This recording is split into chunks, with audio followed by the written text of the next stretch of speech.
प्यारे विद्यार्थियों नमस्कार। मुझे पूर्ण विश्वास है कि आप सफल होंगे, मनोयोग से अपना अध्ययन कार्य कर रहे होंगे।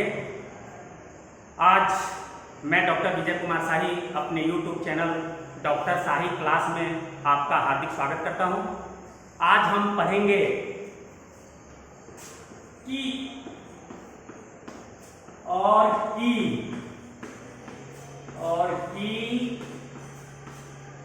में अंतर। ठीक, यहाँ पे क में ह्रस्व ई है, छोटी ई है टी, और यहाँ है क में दीर्घ ई है कि। इन दोनों में क्या अंतर है, इनका प्रयोग कहाँ करना चाहिए। कुछ विद्यार्थियों ने मुझसे अनुरोध किया था कि सर आप मुझे की और की के अंतर को समझा दीजिए। आप ये बतलाइए कि की और की का प्रयोग कहाँ करना चाहिए जिससे गलती ना हो, क्योंकि कुछ विद्यार्थियों ने लिखा है कि हम समझ नहीं पाते हैं कि इन दोनों का प्रयोग कहाँ किया जाए। हाँ, जैसे कुछ लिख देते हैं राम की बहन या राम की बहन। यहाँ राम की बहन में क में छोटी की मात्रा है, राम की बहन यहाँ क में बड़ी की मात्रा है। दोनों यहाँ क में छोटी की मात्रा है, यहाँ क में बड़ी की मात्रा है। अब इन दोनों में सही वाक्य कौन सा है, हम किसे सही कहेंगे, कौन सा सही है। एक क में छोटी की मात्रा सही है, एक क में बड़ी की मात्रा सही है। तो मैं आपको बतला दूं कि यहाँ एक क में ये जो बड़ी की मात्रा है ये सही है। क में बड़ी की मात्रा जो है की, राम की बहन ये की सही है। राम की पुस्तक, राम की माँ, तो यहाँ क में बड़ी की मात्रा लगनी चाहिए, क में छोटी की मात्रा नहीं लगनी चाहिए। कुछ विद्यार्थी क्या करते हैं, क में छोटी की मात्रा लगा देते हैं, जबकि गलत है। अब मैं आपको ये बता दूं कि क में बड़ी की मात्रा क्यों लगेगी, यहाँ छोटी की मात्रा क्यों नहीं लग सकती। तो क में बड़ी की मात्रा इसलिए लगेगी, क में दीर्घ इसलिए लगेगी क्योंकि जो की है यह है संबंध कारक, यह है संबंध कारक। आप कारक जानते ही होंगे, कारक के 8 भेद होते हैं, उसमें से एक भेद है संबंध कारक। ये संबंध कारक क्या है, जो संज्ञा शब्द वस्तुओं और व्यक्तियों के परस्पर संबंध को बतलाता है, संबंध को दिखलाता है, उसे कहते हैं संबंध कारक। इसमें का, के, की, रा, रे, री ये संबंध कारक है।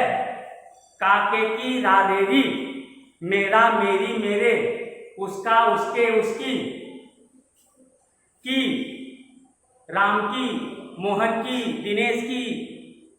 तो यहाँ जो की है यह संबंध कारक है, और जहां दो शब्दों के बीच के संबंध को दिखलाया जाए वहां पे संबंध कारक लगता है, और वहां पे क में बड़ी की मात्रा लगेगी कि। राम की पुस्तक, राम की बहन, दिनेश की माँ, यहाँ पे क्या है, दो शब्द है दिनेश और माँ, इन दोनों शब्दों को की से जोड़ा जा रहा है, तो यहाँ बड़ी की मात्रा लगेगी की, क्योंकि यह संबंध कारक है।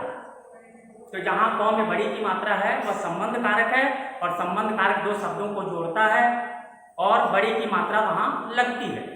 लेकिन यह जो की है क में छोटी की मात्रा, जहां क में छोटी की मात्रा है की, उच्चारण है की, तो यह दो वाक्यों को जोड़ता है या दो वाक्यांशों को जोड़ता है, और यह हो गया समुच्चय बोधक अव्यय। समुच्चय बोधक अव्यय।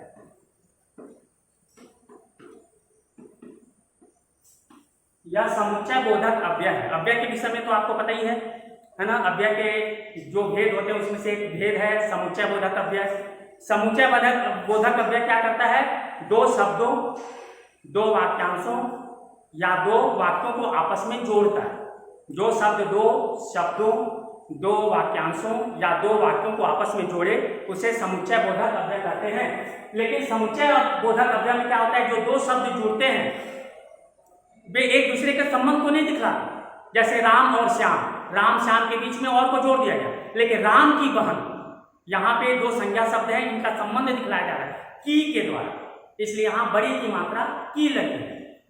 राम की बहन, राम की माँ, राम की पुस्तक, है ना। लेकिन जहां समुच्चय बोधक अव्यय होता है वहां पे दो वाक्यांशों को, दो वाक्यों को आपस में जोड़ता है। तो जैसे उदाहरण के लिए राम ने कहा कि मैं घर नहीं जाऊंगा। राम ने कहा एक सरल वाक्य है, एक वाक्य है। मैं घर नहीं जाऊंगा दूसरा सरल वाक्य है, दूसरा वाक्य। इसको जोड़ा गया है की से।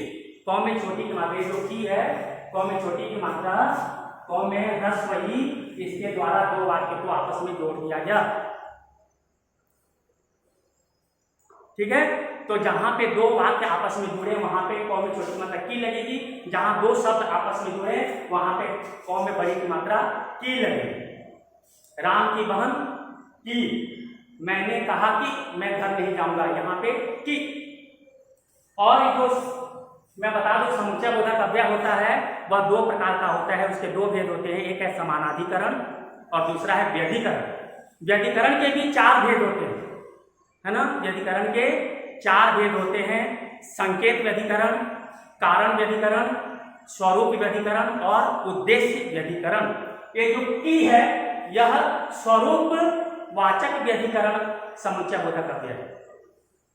स्वरूप बोधक व्यधिकरण समुच्चय बोधक अव्यय में क्या होता है, जो वाक्य होते हैं, वाक्य का जो पहला जो वाक्य होता है उसका भाव दूसरे वाक्य में स्पष्ट किया जाता है। पहले वाक्य का भाव दूसरे वाक्य में स्पष्ट किया जाता है। जैसे राम ने कहा कि मैं घर नहीं जाऊंगा। राम ने कहा, इसका भाव मैं घर नहीं जाऊंगा यह स्पष्ट करता है। मैं घर नहीं जाऊंगा यह भाव है, किसका भाव है, राम ने कहा।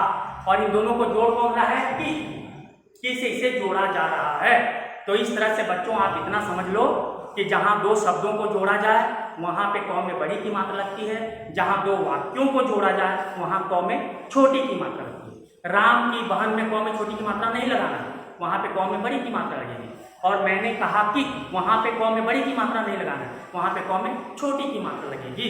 तो इस तरह से आप छोटी की मात्रा और बड़ी की मात्रा, जो कौ है कौ में छोटी की मात्रा और बड़ी की मात्रा कहाँ लगेगी, इससे आप भली भांति समझ गए होंगे। प्यारे बच्चों, व्याकरण से संबंधित मैंने कई वीडियो अपने doctor Sai class YouTube channel में डाल रखा है। यदि आपको व्याकरण से संबंधित कोई जानकारी लेनी हो तो आप मेरे इस यूट्यूब चैनल में जाइए, प्लेलिस्ट में जाइए, वहाँ पे व्याकरण भाग लिखा है, वहाँ व्याकरण में जाइए और वहाँ व्याकरण से संबंधित सारे प्रश्नों के उत्तर आपको मिल जाएंगे। चाहे आप कारक समझना चाहें, संज्ञा समझना चाहें, वर्ण विचार समझना चाहें, संधि समझना चाहें, अलंकार को समझना चाहें, रस समझना चाहें, जो भी आप समझना चाहें आप मेरे उस YouTube चैनल के प्लेलिस्ट में जाकर व्याकरण भाग में जाके आप समझ सकते हैं और अपनी जानकारी को बढ़ा सकते हैं। यह जो YouTube चैनल मैंने बनाया है ये आपके लिए बनाया है, जिससे आपको हिंदी का ज्ञान हो। इसमें अंग्रेजी के विषय में भी जानकारी दी जाती है। श्रीमती सुभद्रा शाही इसमें अंग्रेजी लेक्चरर हैं, वो अंग्रेजी से संबंधित चीज़ें इसमें देती आप लोगों के लिए उन चीज़ों को समझाती हैं। तो आप अंग्रेजी का भी ज्ञान इस चैनल के द्वारा प्राप्त कर सकते हैं और हिंदी का ज्ञान तो आप प्राप्त कर ही सकते हैं। तो इसलिए अगर कहीं कोई असुविधा हो तो आप मुझे मैसेज भी कर सकते हैं। धन्यवाद।